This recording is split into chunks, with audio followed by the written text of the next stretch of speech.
उत्तर प्रदेश का एक शांत और हरियाली भरा गांव नरौलीपुर छोटा सा गांव था। गांव में सबसे ज्यादा मशहूर थी दादी कौशल्या।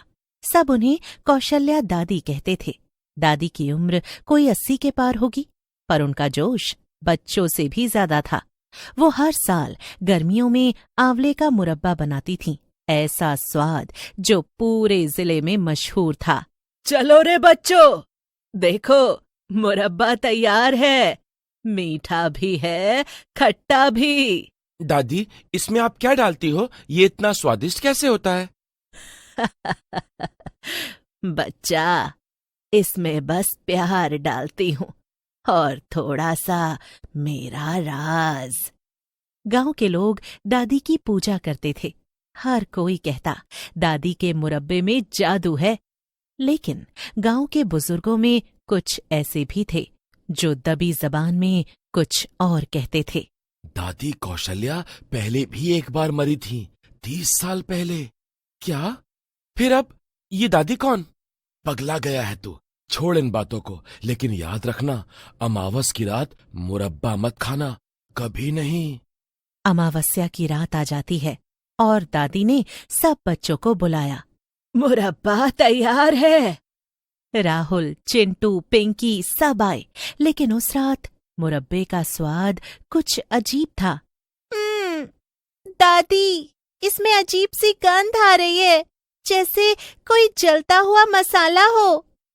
जो खाएगा वो मेरी तरह अमर हो जाएगा, जो ना खाएगा वो खुद मुरब्बा बन जाएगा।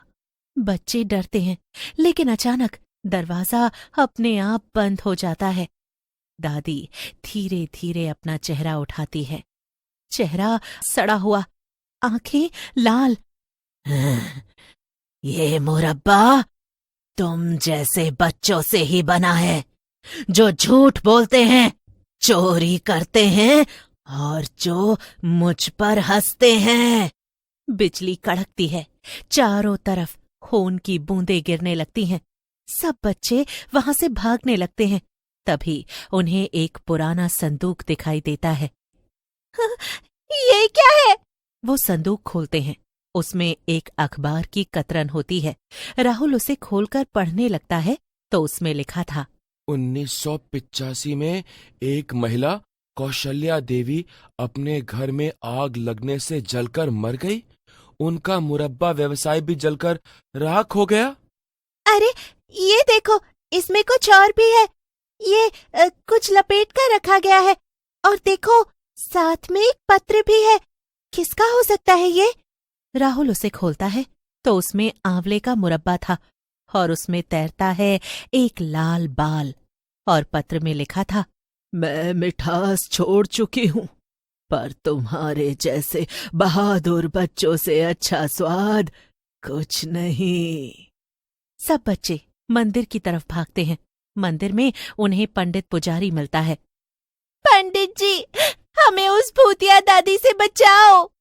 राहुल और चिंटू सारी घटना उन्हें बताते हैं। मुरब्बे का जो भगोना है वही उसकी आत्मा का स्रोत है, उसे नष्ट करो। राहुल, चिंटू और पिंकी दोबारा उसके घर जाते हैं।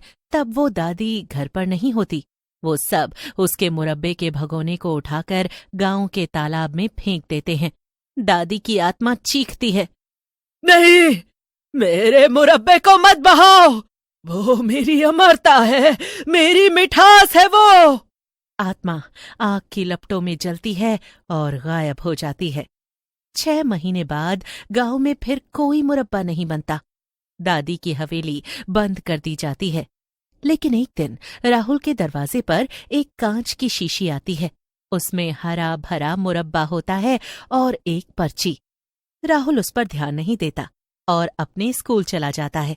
कुछ दिनों बाद गांव में सर्दियों की शुरुआत हो चुकी थी। पेड़ों से पत्ते झर रहे थे और वातावरण में हल्की ठिठुरन फैल गई थी। राहुल स्कूल से लौटा तो उसकी माँ ने कहा, राहुल, दरवाजे पर कोई शीशी रख गया है, पता नहीं किसकी है। राहुल ने शीशी देखी, वही हरे भूरे मुरब्बे से भरी, और उस पर एक छोटा सा कागज मेरी भूख अब भी बाकी है। अगली अमावस से पहले 3 मुरब्बे बनने हैं। राहुल की रूह कांप गई। वो समझ गया, कौशल्या दादी की आत्मा लौट आई है। गांव में अजीब सी घटनाएं शुरू हो गईं। अगले दिन ही गांव में पहला हादसा हुआ। 10 साल का गोलू, जो हमेशा शैतानियों में आगे रहता था, उसकी मां का रो रो कर बुरा हाल था। रात के 2 बजे गांव के कई लोगों ने हवेली के पास से एक अजीब सी मीठी गंध महसूस की, जैसे कोई आंवले का ताजा मुरब्बा पका रहा हो। अगली सुबह पिंकी नाम की लड़की भी गायब हो गई। उसके घर के बाहर वही शीशी रखी थी, आधी भरी हुई। राहुल की बेचैनी बढ़ रही थी। राहुल ने ठान लिया कि इस बार वो दादी को दोबारा नहीं आने देगा। उसने हवेली जाकर छानबीन शुरू की। उसे एक फटा हुआ बक्सा और अंदर कौशल्या दादी की असली डायरी मिली। उसने वो डायरी खोली और उसमें लिखा था, मुरब्बा सिर्फ स्वाद नहीं, ये साधना है। हर आत्मा जो झूठ बोले, चोरी करे या मेरी बात हंसी में उड़ाए, वो मेरी रेसिपी का हिस्सा बन जाती है। राहुल को समझ आ गया, दादी अब किसी भूत से कहीं ज्यादा है। वो एक राक्षसी तांत्रिक आत्मा बन चुकी है। राहुल हवेली से बाहर आ गया और गांव के सबसे पुराने तांत्रिक भैरवनाथ बाबा को बुलाने के लिए जाता है।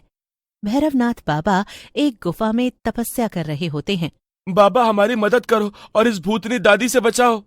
ये कोई सामान्य आत्मा नहीं, ये साधना से बनी माया है। उसे शांति नहीं चाहिए, उसे शरीर चाहिए, और उसके मुरब्बा का तरीका है बच्चों की आत्मा से वो अपने लिए अमर शरीर बना रही है। फिर एक रात गुड्डू, राहुल का दोस्त, खिड़की से झांक रहा था कि तभी उसे हवेली की छत पर किसी औरत की झलक दिखी। राहुल वही डायरी पढ़ता है जो वो हवेली से लेकर आया था और उसमें लिखे मंत्र सीखता है। वो दोबारा भैरवनाथ बाबा के पास जाता है। भैरवनाथ बाबा उसे सिखाते हैं एक रक्त तिलक विधि, जिससे आत्मा को चक्र में बांधा जा सके। अगले दिन अमावस की रात आती है। राहुल, बाबा और गांव के 3 बुजुर्ग अमावस की रात हवेली में घुसते हैं। तुम्हें नहीं पता बच्चे, मिठास में कितना जहर छुपा होता है। दादी कौशल्या की आत्मा ने और भी बच्चे पकड़ रखे थे। अमावस से पहले तीसरे बलिदान की तैयारी थी और वो था गुड्डू। राहुल और भैरवनाथ बाबा आत्मा को बांधने का प्रयास करते हैं। बाबा तांत्रिक मंत्रों से हवेली की दीवारों में कंपन पैदा कर देते हैं। मेरे मुरब्बे को कोई नहीं रोक सकता। मेरा तीसरा टुकड़ा आज तैयार होगा। अब तुम दोनों मेरे मुरब्बे बनोगे। एक एक बालक, एक एक स्वाद। राहुल की आंखें बंद हो जाती हैं। उसे अचानक कौशल्या दादी का अतीत दिखने लगता है। 30 साल पहले का नरौलीपुर, जहां कौशल्या एक विधवा थी, मगर गांव के 4 लालची पुरुष, जमींदार चंदन, वैद्यनाथ, लाला राम प्रसाद और सरपंच जगतराम, उनके प्रसिद्ध व्यवसाय को हथियाना चाहते थे। लेकिन कौशल्या दादी उन्हें देने से मना करती हैं, तो एक रात उन्होंने दादी की रसोई में आग लगा दी। उन्हें बचाने गांव से कोई भी आगे नहीं आया। मैं एक विधवा औरत थी जिसका इकलौता सहारा था मुरब्बे का व्यवसाय। लेकिन गांव के कुछ लालची आदमियों ने मेरी झोपड़ी को जला दिया और मैं भी उसमें जलकर राख हो गई। दादी की चीखें हवेली की दीवारों में दब गईं और तब से वो आत्मा बन गई। तूने मिठास दी है, सच्ची स्वेच्छा से। अब मैं मुक्त हूं।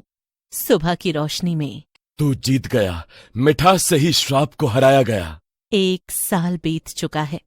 गांव में अब सब सामान्य है।